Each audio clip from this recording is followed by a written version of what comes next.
You did amazing. We're all proud of you. Yeah.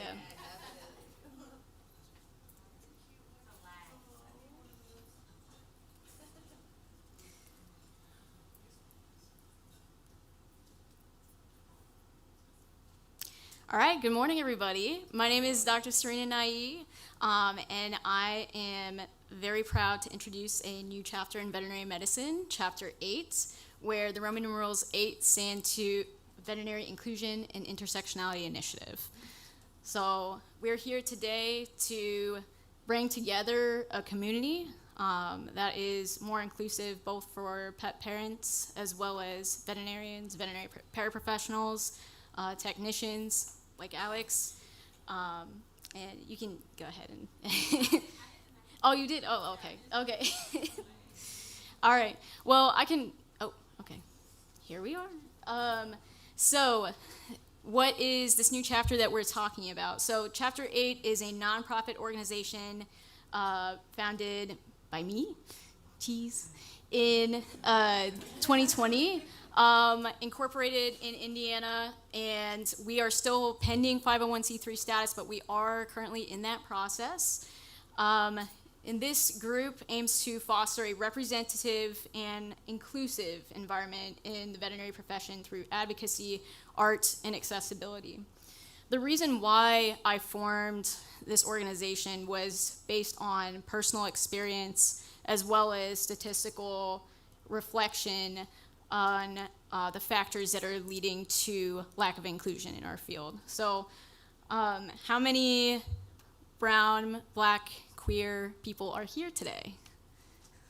Amazing. Thank you so much for being here. Thank you so much for being here, because I know it's very, very difficult, and I know that there isn't really a space for us in veterinary medicine. So I am a queer Indian American woman. I often felt like there was not a space for me in school, in life, in family, where all aspects of my identity could be accepted, celebrated, and understood. So my goal is to create a community where we can have that celebrated and understood, to bring together multiple underrepresented groups to better address the systemic changes that we need in veterinary medicine. So I think that, sorry, I wasn't done with the last slide. That's okay.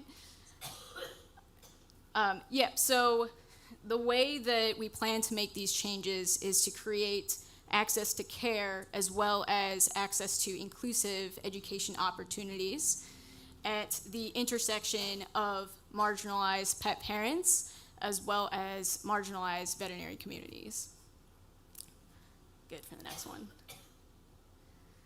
So how did we get here? A majority of people who face barriers to sick or urgent care for their pets are stating that the most common barrier is financial, and that's regardless of their low or middle income status. So this is supporting that sick and urgent small animal clinical care is simply not accessible. We're very lucky in that we have these initiatives when it comes to preventative care, low-cost vaccine clinics, low-cost spay and neuter, and we absolutely need that. But what happens to pets that become ill or sick on an urgent or emergent basis? They're taken in, their families are deemed as neglectful, and they're taken away from their families, either by way of cost-driven euthanasia or by rehoming. And that is not acceptable. We cannot keep doing this. We cannot keep saying that we care about public health when, as veterinarians, we swear on an oath to promote not population-dependent health, but public health. Public health means all, right?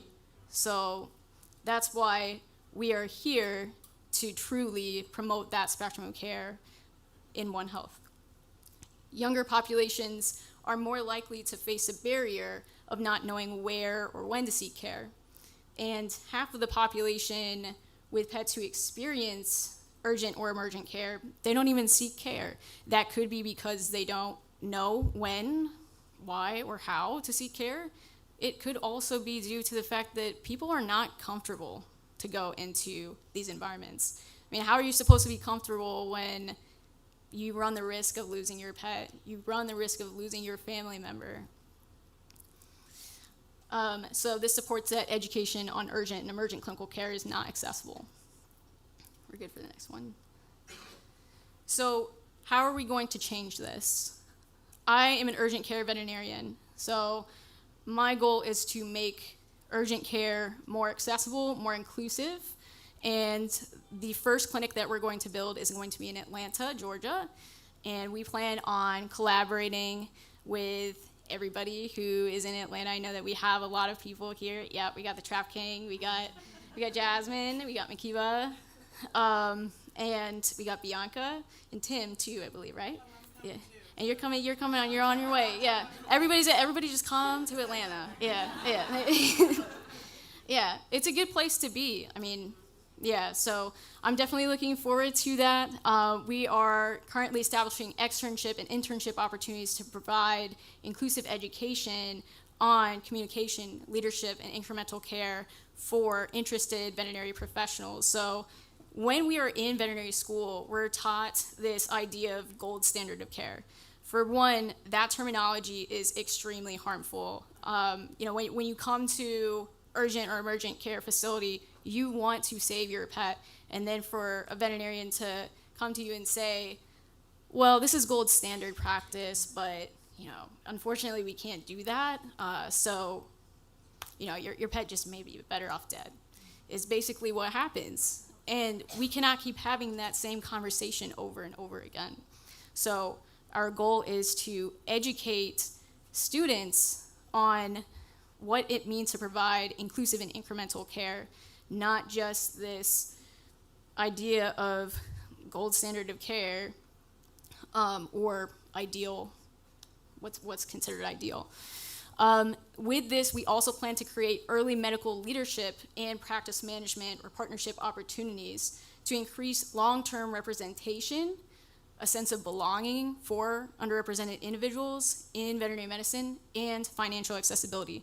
One of the reasons why we have such lack of inclusion and diversity in veterinary medicine is because veterinary school is so expensive. And when we get out of veterinary school, we have a high debt-to-income ratio. So how do we expect people from different backgrounds to go into veterinary medicine, one, to risk that financially, and then risk it financially after you're in school? But let's talk about the mental health of those underrepresented individuals throughout the whole process. They're in an environment where they cannot even feel included.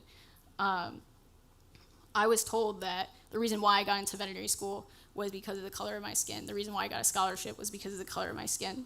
I was told that, I'm too sensitive for saying that it's not funny to say something's gay. And these are, your future veterinary professionals we're talking about. This is in veterinary school that this is happening.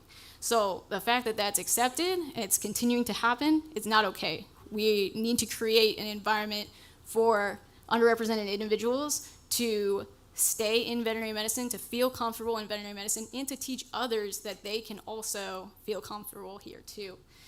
And with financial accessibility, we hope to combat that high debt-to-income ratio by creating early entrepreneurship opportunities for underrepresented veterinarians, so that way they can have ownership in such a field. Our goal is to then expand this infrastructure so people who go through this program, can then become mentors for the next generation. And we hope that those people who go through the program can then set up their own clinics. We can go to the next one. So this is what we've done so far. We've established these mentorship and collaborative relationships. We are currently spreading awareness via social media, podcasts, merchandise. We have set up our internship and externship program objectives and timeline, which you can check out on our website.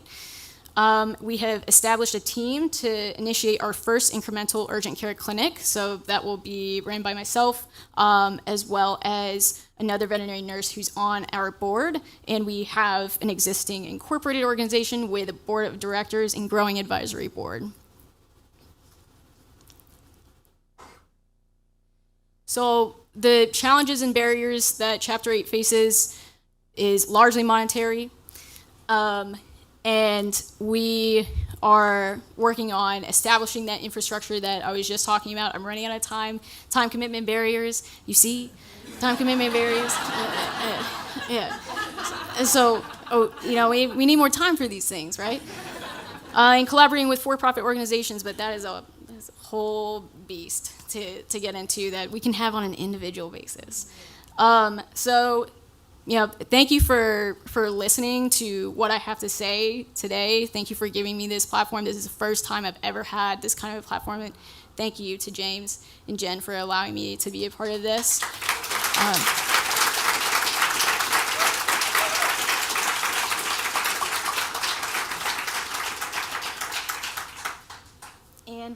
I just wanted to say, keep pets in homes, because families deserve to be families, right?